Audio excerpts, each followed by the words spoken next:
Hello, today we start with the miniature food part of the course. I'm very excited because we are finally baking a cake. You can turn these into stud earrings or turn them into charms or pendants. All you need is your roller, your clay blade, and your craft knife. You'll also need a circle cutter, or if you can't find this, you can use a pulveron maker and use that as a cutter. We are making a 3-layer cake, so you'll need at least 2 colors of clay. So first, cut out 3 circles from sheets of clay. I chose white as my middle layer, so pink goes first and then I put the white on top. Notice that I lay down the white from one edge to the other. Remember that, okay? Don't just plop it on top to avoid air bubbles. Then press with your roller to make sure that the two pieces stick together. Then on goes your top layer. Attach from one edge to the other. Don't just plop it down on top.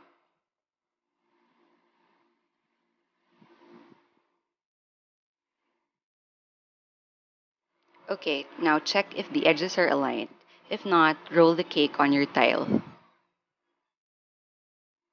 See here, the edges aren't aligned on this side. So to avoid this, be careful when placing the layers on top of each other. Now it's time to slice the cake. So take your clay blade and make a gentle but sure cut down the middle. We use a clay blade for this because it's thin enough to make a clean cut and it doesn't drag down the clay when you slice. Now cut your cake into quarters and then cut some more to make 8 slices. If you're having trouble cutting up your cake because it's too mushy, set it aside for a while so it firms up a bit. Because remember, the more you handle the clay, the softer it gets. So every time your clay gets too sticky or too soft, just set it aside before working with it again.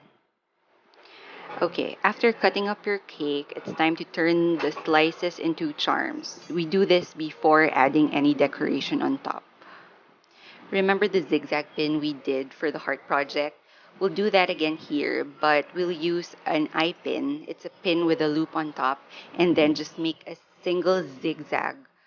And we insert that pin into the clay like this. Again, it's a good idea to set aside your slices first before moving on to this step so that the clay isn't too soft. Also, be gentle when handling the clay. That's my secret. Next, we secure the pin by smudging on a bit of clay. Use your craft knife to press and smudge the clay onto the cake slice.